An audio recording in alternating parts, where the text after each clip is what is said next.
So did you ever wonder how you can be really successful in starting your own business? We've starred in our own docuseries for Discovery. They are the fabulous Beekman boys. Won The Amazing Race on CBS. 3 continents, 9 countries, 20 cities, more than 25,000 miles.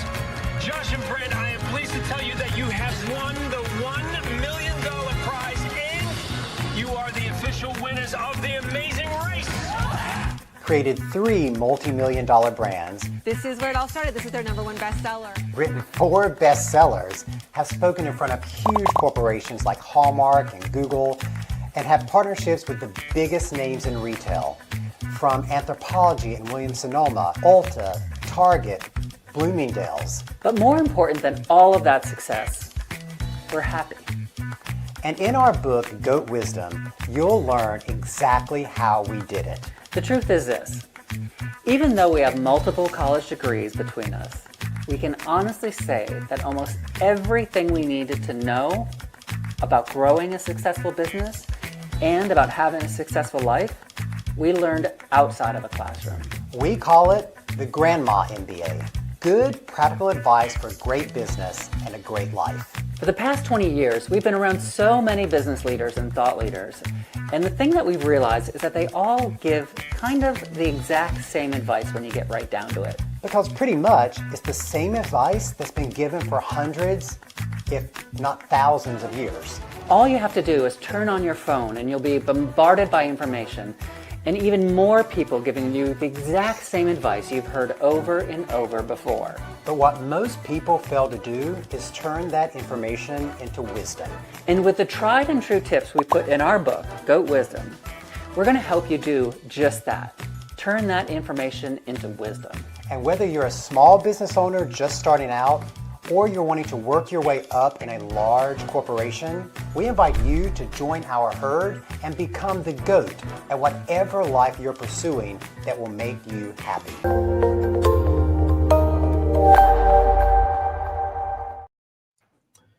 Good morning, good evening, depending upon what part of the world you're in. That video was amazing in walking us through the discussion we're going to have today. So, Dr. Brent, Josh, welcome.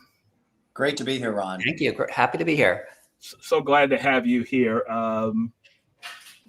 Physician, author, advertising/marketing executive to now Beekman 1802. How did all that happen? Walk us through. Give us kind of a short version of that. Well, sure. So Brent and I are a couple, and we. You know Brent from his days at Martha Stewart Omnimedia. And in 2006, we were driving in upstate New York just on a weekend getaway, and we found this farm for sale that we loved, and we bought it sort of just as a whim, thinking it was going to be a weekend place. And then we got a letter in our mailbox from a neighbor. His name was Farmer John. He was losing his farm. He had 80 goats. He had nowhere to bring them. And he said, "Can I bring my goats to your farm?" Now, we still had no plans on starting a business at that point. But we always say that was the very first act of kindness that started our company, because kindness and goat milk are the 2 key ingredients for everything Beekman does. And 2 years later, after we brought Farmer John in, big recession, 2008, the world in New York, well, the world all over really collapsed economically. And we found ourselves without jobs. So we Googled, what can we make with goat milk? And the first thing that came up was soap, and we started making goat milk soap. And from there, we've just scaled. Farmer John. I love that name. Yeah. So that was kind of. And he's still on the farm with us 16 years later. Really, really. You mentioned that earlier before we came on. Like 16 years. I can't even. That was kind of a moment. 16 years. Because we've been knowing each other for probably as long that time frame. So as you decided to move towards making a product and getting into this kind of a business, what started soap? What started because you had goat milk? Because how did you start that? Well, we as Josh said, we had Googled what can we make with the goat milk, and we were very desperate at this point in time because remember we were in our early 30s, and we had cashed in everything that we'd ever saved to buy this farm property prior to the recession happening. Okay. And you can remember, and some of your viewers might remember, during 2006, they were giving out free mortgages. You had these low interest rate mortgages. That's kind of what led to the crisis. And we had taken out this big mortgage to buy this farm that we thought we were just going to use on the weekends. And when we both found ourselves out of work after 2008, we were having this moment where like, how are we going to survive? Because if you were living or working in New York City, particularly at that time, so many people were unemployed, and you could not even imagine finding another job again. Like it was that was the type of situation we were in. And so we started making the goat milk bars of soap, and Josh learned how to code the computer. And this was, 16 years ago. So it was not as easy as it is now. So he learned how to code. We started our website. We started making the bars of soap and selling them on our website. So we say we were one of the very first beauty companies on the web, but no one back then was making a lot of money on selling product online. Right. And so I said, okay, where can we take this product where it does not already exist? Now you can find people making goat milk soap in virtually every country of the world. You go to any farmer's market, you'll find goat milk soap. Goat milk has been used for thousands of years to treat people with sensitive skin. And we said, where can we differentiate? And I would be remiss to say if I didn't learn so much about product from Martha, my time at Martha. But I said, okay, this product exists in farmer's market in the natural retail channel, but it doesn't yet exist in the luxury retail channel. And so I went down to New York City with like basically a satchel with our soaps. And I did cold calls on all of the luxury department stores on Fifth Avenue, all of them. And the very first one that would give me a chance was Henry Bendel, which was this beautiful luxury, on Fifth Avenue. Sadly, it's no longer there. But they said, yes, we will give you a shot. But before we bring you in as a permanent product, you have to demonstrate that there is an appeal for our clientele for this product. Wow. And they said, we will give you a 3 by 3 foot table on our main floor, on the first floor. And if you will come in and sell the product, we'll see how it goes. And so, we were desperate at the moment because we had no jobs, no income. We had this huge mortgage. And so every morning I would get up 4:30 in the morning. I would load up the truck with the soaps, drive down into the city, which is about a 3.5 hour drive, set up on the floor of Bendel, stay there until 8:30 when the store was getting ready to close, and then I would drive back to the farm for 3.5 hours. And what I learned, there were so many things I learned during that process. One, as a physician who had never done sales, I had no idea how to do sales.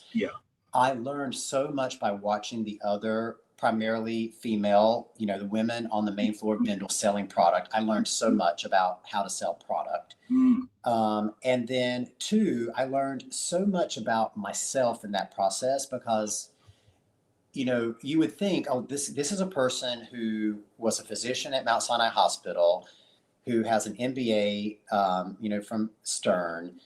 And now I am selling product on the floor of Henry Bendel. Like it was, and a lot of people say, oh, you have so much humility, but I'm like, no, I was just learning and I was desperate. Desperate. And a couple of things happened from that experience. One, we got our first big media exposure because someone from Vanity Fair magazine came in, heard me tell the story about the soaps, and they did a feature on us in Vanity Fair. And then the second thing that happened was that the beauty buyer from Anthropology, which is a big store in North America, she happened to come by on a just discovery, like just looking to see what new brands were out in the market. And she fell in love with the store and she said, we want to bring you into Anthropology. And so they became our first national account. But had we not been desperate, and had I not been willing to humble myself and look for opportunity myself, neither of those things would have happened. But isn't that where, I mean, that's kind of where we are right now, Ron. I mean, I feel like we're in this time period, back then, 2008, beginning of the digital revolution, digital online e-commerce revolution, where, the jobs that Brent and I had were going away. Yeah. So we had to, we had to lean in, learn this like new digital commerce, but then apply the things that we'd learned in the past to this new world. And I feel like we're at that same spot right now, where a lot of people of our generation, of our age, are finding our jobs being replaced by AI, and we have to find a new, role for us in the world. And so, really, just learning as much as you can about what's going on, while at the same time applying everything you've learned to the new world. Yes. It's the only way forward sometimes. And that's actually why we wrote Goat Wisdom. We said, yes, you can always, there are always these life hacks and 5 easy steps to accomplish X, Y, or Z. And we're like, you know what? No, if you just go back to the fundamentals of what has always created the best foundation for a good business, you're going to create a good business, and maybe even a greatest of all time business. And that's really why we wanted to write the book, Goat Wisdom, Greatest of All Time Wisdom, because there is so much information in the world that we are bombarded with every second of the day. But information is not wisdom. And wisdom is only discovered because it has been vetted and replicated and passed down. And so that's the type of foundation we think you need to create a greatest of all time business. One of the things you mentioned there, first of all, you mentioned during my era when I remembered about it's Henri Bendels. Yes, that's right. French. That's the correct French pronunciation. But it was yes. So that's just for kind of a flavor from way back when it was Henri Bendels, but everything fell into place. So as you were driving back from Henri, rehashing your day, what were some thoughts that were going through your head? You're leaving there, you're packing up, and good day. Survival, Ron, survival. And we always say, people say, how did you, stick with it? How did you, do this? And we always say desperation is the best motivation. Ooh. And that was truly our motivation. And I think so much of what has happened in industry over the past decade is that there has been this perversion of what it takes to build a good brand and a good company. People think, I just have to have an idea, and then I have to get a lot of investment money, and then that's going to and that's one of we call it the Shark Tankification of America. That show Shark Tank, where people pitch to raise money for their business, but we feel that that's the wrong way to start a business. If you start a business by fundraising, you're not starting a business, you're starting a fundraising business. Exactly. And you will continually have to chase that investment. But that's how the world is teaching young entrepreneurs and young business people that's the way to do things. We started making soap.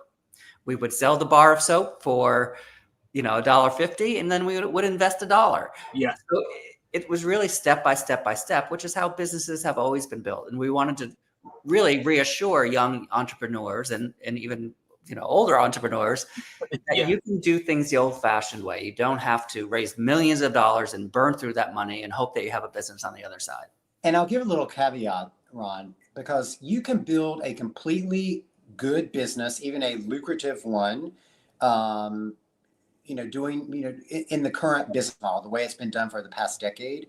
But I think our idea of survival and starting out from the very beginning to build a legacy company was very different from the mindset of a lot of entrepreneurs these days. I think a lot of entrepreneurs, particularly over the past decade, start out with the exit in mind. And as I said, you can build a good business, even enrich yourself monetarily quite effectively that way. But if you are trying to build a business that is going to stand the test of time, that is going to exist after you exist, or maybe you're going to try to pass it down to a family member, you need to think about your business in a different way. You can't think about it in terms of how am I just going to make quick money. You need to think about it as how is this business going to survive to the point that it can become a greatest of all time business. Mm. There's so many nuggets you dropped off in looking at that. But I go back to taking a ride out of the city and you see this farm and everything kind of started from there. What advice would you give budding entrepreneurs? It's kind of giving some thought to stepping out. They've got this idea and they're trying to figure out what's next. They're still working, doing a job they absolutely hate. They hate Sunday nights. They hate Monday mornings, but they're at a crossroad. What advice would you give people? Go ahead, Jeff. Well, we always say there's two ways to shoot for the moon, and that's what all entrepreneurs are doing, right? They're shooting for the moon. You can build a rocket or you can build a ladder. Now, a lot of today's business advice is about building a rocket, quitting your job, going all in, risking everything. The problem with that are most rockets explode when they launch, right? They don't make it. Now, we built a ladder. We did it step by step. I didn't quit my job. I lost my job, but then I went back to freelancing so that we had some sort of income, some sort of insurance while Brent was trying to build a business. We built a ladder. Step by step, we tried to reach the moon. Most ladders don't reach the moon either. Yeah. But at least you're going to be further along than you were when you started. So that's the advice we have. Sure, build a rocket. If you want to risk everything and gamble, if that's your personality, fine. Lots of people, Elon Musk's of the world, do that kind of thing. Yeah. If you're somebody who just who has an idea, don't feel like you have to risk everything. Know that you can just take little steps and you can build your business that way. It doesn't have to be as scary as people think. As people think, one of the things that I think, Dr. Brent, you mentioned that was that, you see these articles, 3 steps to do this, 5 steps. Whenever I see an article like that, next I move away from. No, because it's not that easy. Doing what I'm doing on a different level than what you're doing is probably 9 years. And there's no 3 steps. There's no 5 steps.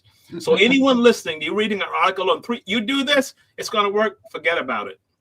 Yeah, it's clickbait. And I would say that there are 2 things I would recommend to people who are trying to start their entrepreneurial journey. And I will say, when I say entrepreneurial journey, it doesn't always mean you're going to start your own company. You can be an entrepreneur in the corporation when you're at. And sometimes that entrepreneurial spirit is really important if you're trying to move your way up into a corporation.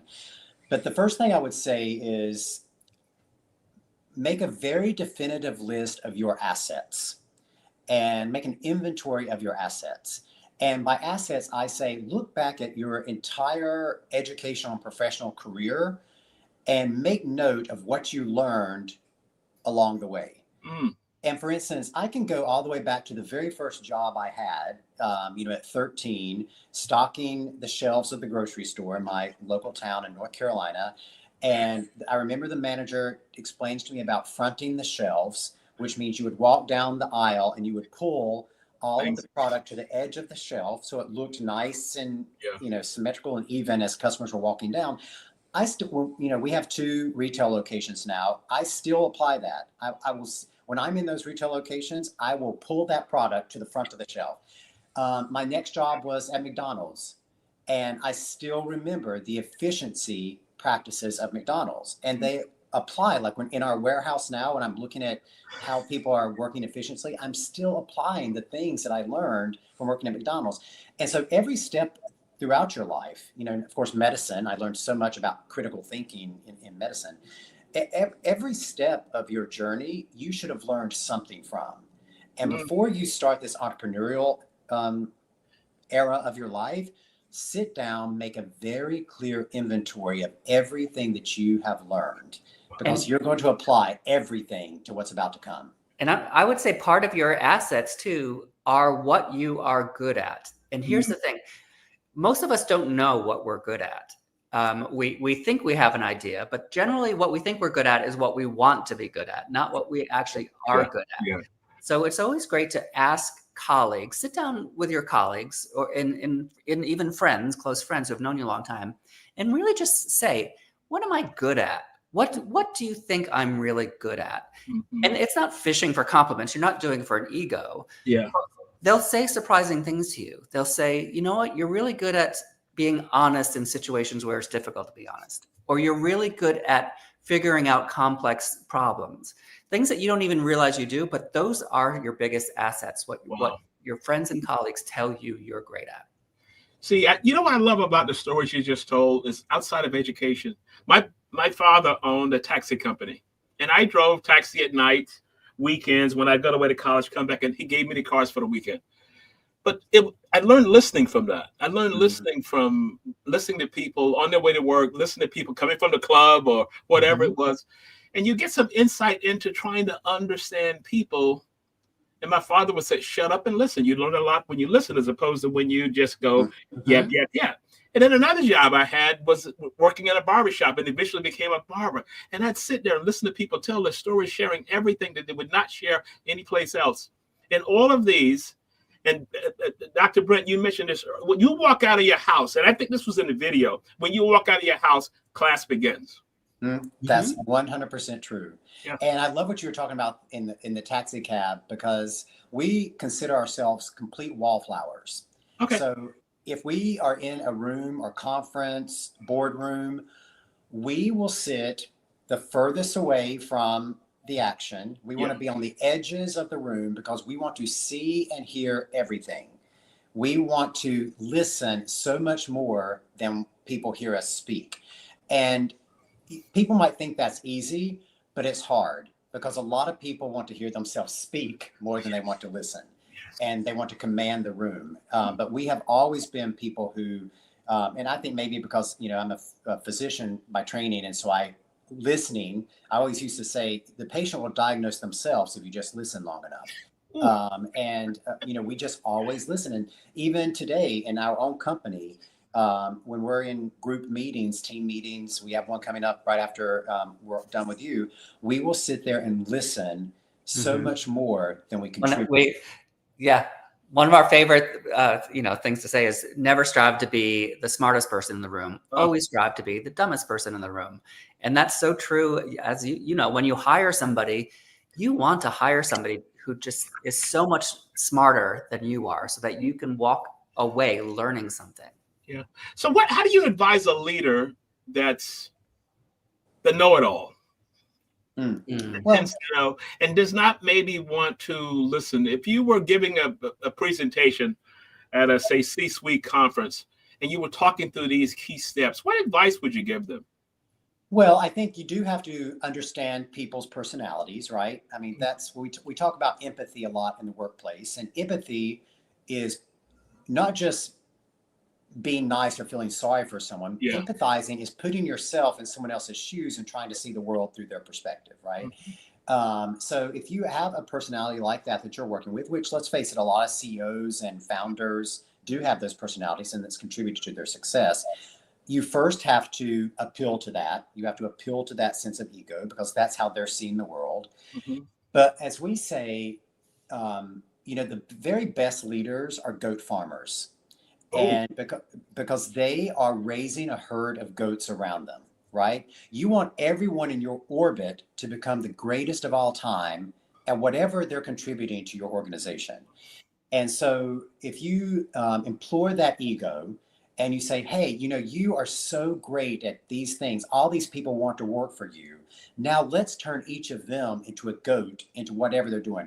Your executive assistant, they should be the goat executive assistant. Your head of operations, they should be the GOAT head of operations. And I think that philosophy, in my mind, actually really did come from my time at Martha. Because if you'll remember back in those days at Omnimedia, in the publishing industry in New York City, coming through Martha Stewart made you highly desirable. Like, as you know, because you worked in HR, so you saw people coming and going. Because Martha demanded, she had the respect, so people wanted to work for her. And if you if you really paid attention to what was going on around you at that company at the time, you learned a lot. And guess what? Everybody in the industry knew it. And so even in our company today, we will hire junior people who've never done the job that we're hiring them for. And we want to raise them up to be goats. And we're actually honored when bigger companies from ours steal our employees' way, because we know that employee is going to go to that company and talk about Beekman, right? So it's going to be good branding for us. But also, we know that we can do it again, because our philosophy is, let's raise a herd of goats. And we know that we can train these people to be the best at what they're doing. You just gave me my next article. I write a couple of times a month, so you gave me my next inspiration to walk through that. Let's go back to the Martha days. And I told Martha that she and I had, as I said, we had dinner one night when she was in Dubai last year. And I said, you have no idea what you created. You created an atmosphere of the most phenomenal people, the smartest people. And I had worked with major brands, the IBMs and the Xeroxes of the world, but never the creative side and people just thinking out of the box thinking. And it kind of created an environment that people just went on to do great things. Darcy Muller, who was here on the show a while back, and all of these people that have done great things in trying to, but Martha's MO, if I use what you're saying, was to create goats. Correct. She could identify the talent. Yeah. And she would create those goats, because she created the goats not necessarily by training them in their job. She did it by saying, no, you've got talent. We need to exceed. We need to, succeed and be the best. Go do it. And so she made people want to better themselves. And from an outsider's perspective, Martha is one of those people that is very confident, very sure of herself. Very sure. Yes. I mean, I'll go as far as to say she has an ego, a very well-deserved ego. Yeah. So she's not someone that's helping people just to be charitable. She's helping people be great because it makes her greater. Mm-hmm. That's why she did it. But a lot of entrepreneurs, a lot of leaders only feel like they're leaders if the people around them are lesser than. If the greater you make the people around you, the greater you become. You do not become a goat without other great people in your orbit. And Martha is a goat. We have interviewed her in the book because she is truly a goat. The concept of the goat and the concept of the goat wisdom is a different level of thinking, because when you read these books about all of these big shot people, and one of the things I say about that, sometimes I'll read a synopsis of it, it's kind of like all up in here, but what about me here? And I'm just starting out and I'm trying to get a grounding as to how I would move through this. I'm a mid-level manager. I think what you're talking about gives a budding entrepreneur, senior executive, whatever it is, gives a different grounding. Well, what we're trying to say is you already know it. Everything that you need to know to create the greatest of all time business, you already know. And the way you don't need an MBA, you don't need a lot of connections. And that's why we wrote the book in the way that we did. It's called Greatest of All Time Wisdom, because each chapter we take a different proverb. And these are proverbs that people know inside and out. Like, you have to make hay while the sun shines. And we go back to the origin of that. Where did this come about? What was the reason that this came about? Why does it still apply? And then we took research from Harvard Business School, and who's our publishing partner, Harvard Business Review. And we said, you know what? This is the greatest of all time wisdom, because not only has it been passed down from generation to generation, if you look at current business research, psychological research, it's proving it. And so all of these things that you've heard before, they create the foundation. So you don't need someone else to tell you. You already know. What happens with a lot of business books and business publications and articles is that people take all the things they've learned in their career and then try to come up with something new, try to distill it into something new. Yeah. Where we did the opposite. We took all of the maxims and proverbs that we've heard over the years: lead a horse to water, can't make a drink, the empty vessel makes the most noise. Yeah. All of these things that we know are true. And then we disseminated it out across what we've learned. So we sort of did it backwards from what other business advice does. You mentioned lead a horse to water. lead a horse to water, but you can't make them drink. That was my mother's favorite. Mhm. So what I want to talk about now is that what inspiration do you have growing up, or people that planted those seeds for a saying or whatever it was? My father would always say is that you learn more from listening than you do from yapping. Shut up and listen. Mhm. Where did that come from? Who are some key people in your journey? Well, for me, it was my grandparents. I grew up in rural North Carolina. Yeah. And two of my grandparents are still alive in their 90s. Just saw them a couple of weeks ago at a family wedding. And, I grew up in a very religious environment. So what they taught me was, that idea of loving thy neighbor and treating people with respect. Yeah. And treating people with kindness. And I think it's so interesting now, if you think about, Ron, what's happening with AI. Yeah. And the importance that we're seeing with social connectivity, connection, human connection with people, how important that's going to be over the next 20 or 30 years, because AI is going to service so many other functions. It's the human connection that's going to have value because it's going to be more rare. And what we're seeing in terms of just health and longevity and how much human connection and how we treat one another is important to our health and well-being, and actual physical longevity. Like if you want to be on this earth longer, you have to pay attention to how you interact with other people, and your emotional intelligence is going to be so critical, because AI is going to be more intelligent than you.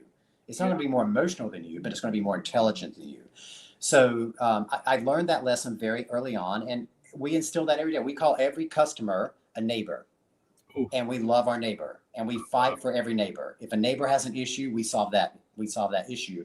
And that's important to us. And it's been important to the growth of our company, because even everybody in our neighbor services department, that's what we call customer services, we tell them when someone emails or when someone calls, you should treat them as if they are the person who lives right next door to you.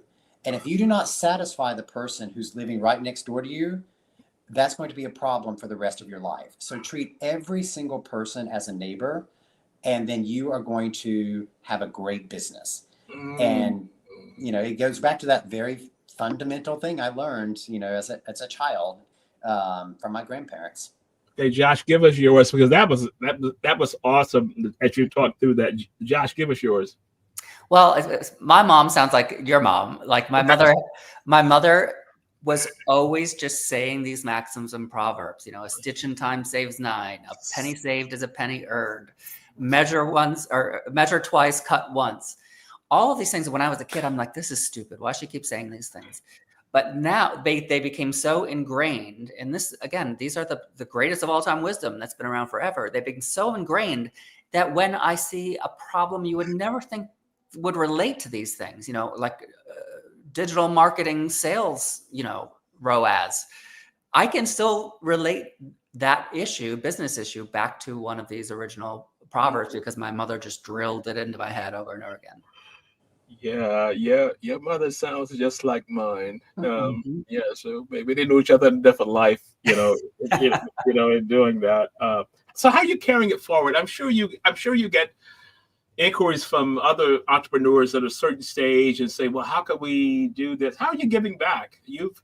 I'm going to use this, and I'm using this in a good way. You've reached the top of the pyramid. So you know what I mean when I say that as it relates to being an entrepreneur. I may see this, you may see a different vision of that.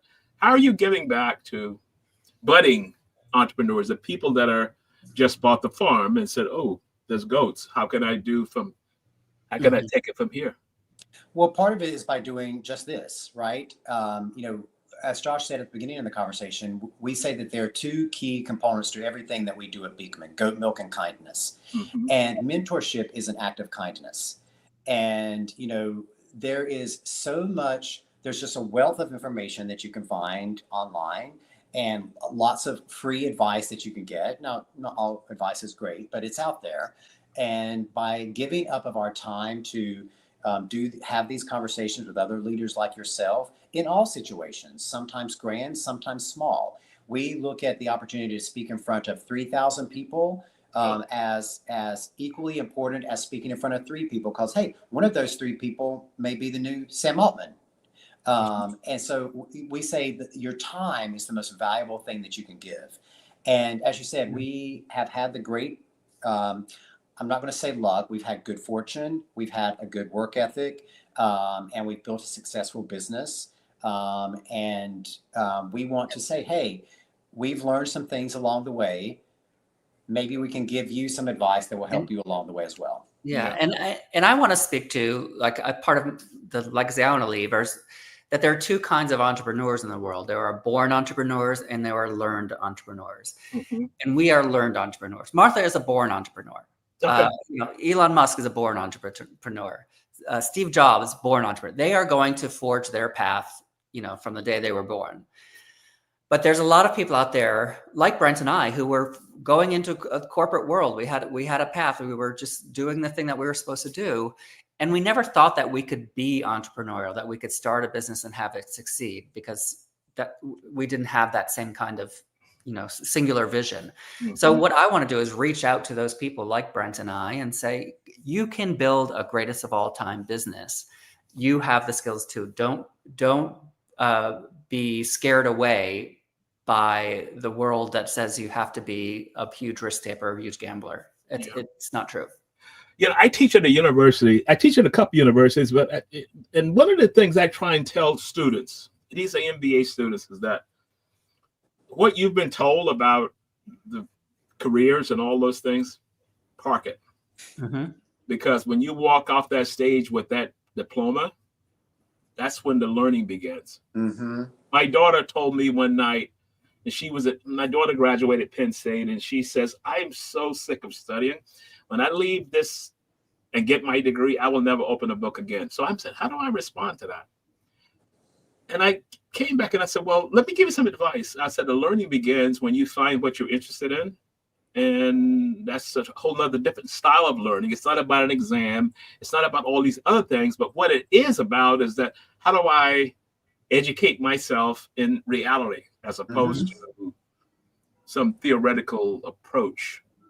Right, because you're learning it's self-directed learning towards your own personal goal. Yes. Whereas most academic learning is toward the goal of the institution, to get you to a certain level of sufficiency and get your diploma. But once you walk off that stage, you're having to decide what your personal goals are and how you're going to get there, what you need to learn to get there. And that might come in many different ways. It could come from experience. It could come from reading. It could come from whatever.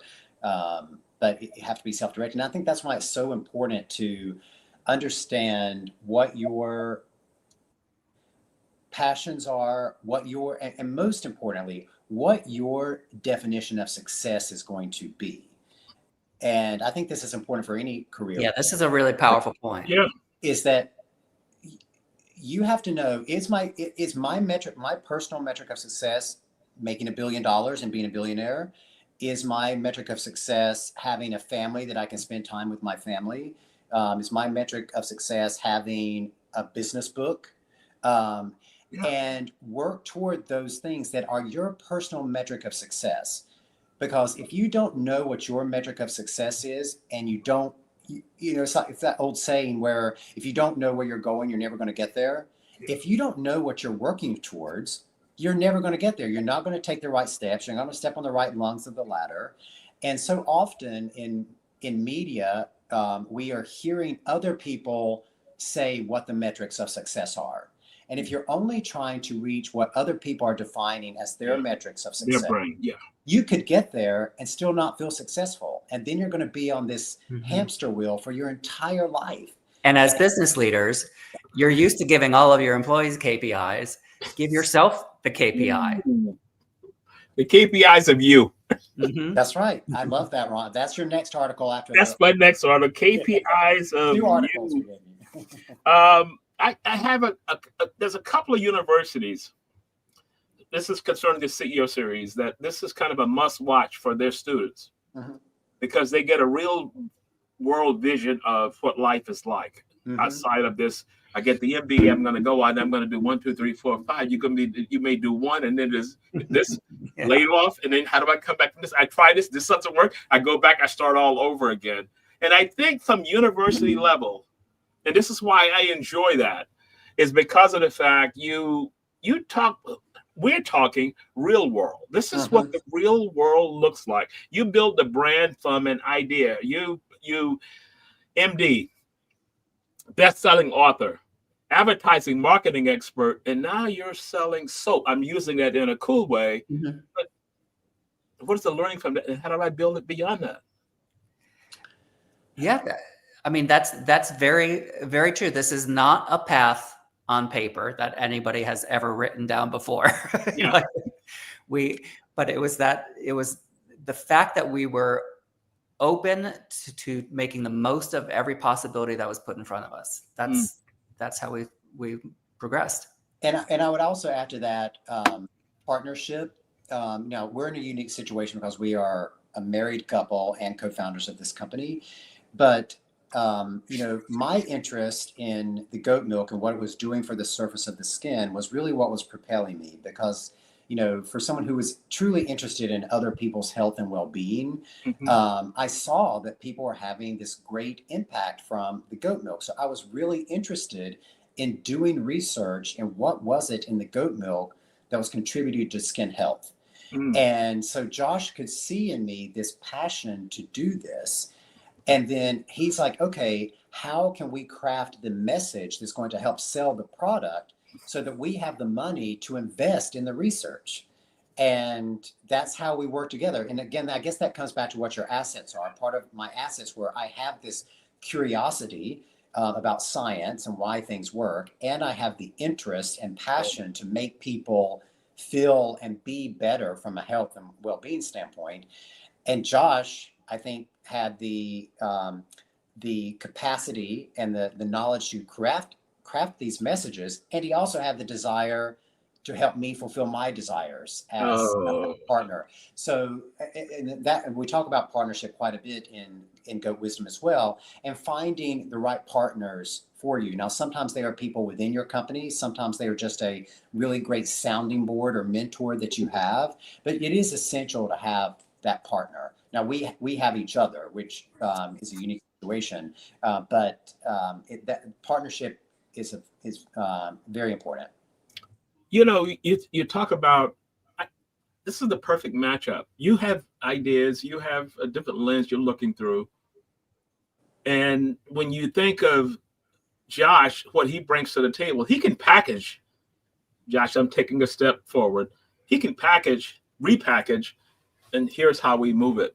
Mm-hmm. That's correct. And he often says that I can, if someone gets me started on the science of what we're doing at the company, I can go on and on and on, and it gets very boring for most audiences. But Josh will just step in, and say, no, here is how you communicate what you're trying to say in a way that people can understand it in 8 seconds. My number one rule I learned in advertising. It's not what you want to say, it's what your audience wants to hear. That's right. So that's kind of the sign. Was okay, big shot. Let's pull it back. Let's repackage, and here's how we're going to move forward to the next step. That's right. That's right. Exactly. That's so cool. Let me do a quick shout out, because I see some of my good friends are here. Sean Koppelman, who's a very, very dear friend. He says, "Good morning. Truly admire how Brent and Josh have made kindness a pillar of their business." Sean is a executive search firm who focuses a lot in beauty and all those kinds of things. Mushan says, "Good morning." Jim Moy, my next door neighbor, when I lived in Saudi Arabia, who's now, he hates when I say this, he's a big shot executive, big shot lawyer in Washington, D.C. And Peter Piccinini, who's a very dear friend, who started in working on Broadway, and now he's in wealth management. And this is kind of the connection that we built the CEO series on. You may start here, but you may end up someplace else. Well, that's why it's important. I would love to chat with him sometime, because it sounds interesting, his pathway. What did you learn from every step along the way? So something that he was doing in Broadway, some skill he developed or some skill that he had that he recognized as part of that, he has now taken that and is applying that somehow in what he's doing in wealth management. Yeah. And I think it's always fascinating to hear what are those experiences in people's lives that they're still using all these years later. Yeah. Peter make the connection in doing that. So as we begin to close out, what would you, I'm going to look at it two different ways. I'm going to give you two different scenarios. You're talking to students, MBA students who are waiting to get the big MBA and all these kind of things. And I'm going to go out and rip the world apart and do all my stuff. How do you bring them back to reality and say, hold it, here's what you may need to think about. And I'm going to come to Josh, I'm going to come to you next. Brent, you want me to go first? I would say, because I have been in that situation, graduating from MBA school, I would say think of starting from zero as your plan B. Yes, reach for the stars as you're coming out. Apply for that coveted spot at Goldman Sachs or wherever you're trying to get to. But if that doesn't happen, starting from ground zero is your plan B, and that's completely fine. Because lots of amazing things have been built starting from ground zero. So if you know that, hey, all I have to do is think my worst case scenario is I'm starting at ground zero, that's great. Go into it with that mindset. So don't not reach for the stars, but know that your fallback is I'm just going to start from ground zero. Okay. Cool. Josh? Well, I would say start by recognizing and being grateful for all the privileges that you have. So if you are graduating from a school with an MBA and you've got a path, a golden path in front of you, recognize that privilege, know that you have it, and then realize your happiness in life is going to come from spending that privilege, spending it on other people, and making sure that everything you've been given is given back. And then by the time you close your eyes for that last time, you will have led your perfect life. Raising more goats. Raising more goats. Close your eyes for the last time. What do you want people to think of you as we end this kind of journey on careers? Thank you so much for being a part of this series. Amazing stories. If people are listening in, buy the book, Goat. I've already bought mine, Goat Wisdom. And it's not written from I'm the CEO and I'm the dean of this. This is real world. Because lots of times coming out of school, we have this vision of what life and success is about.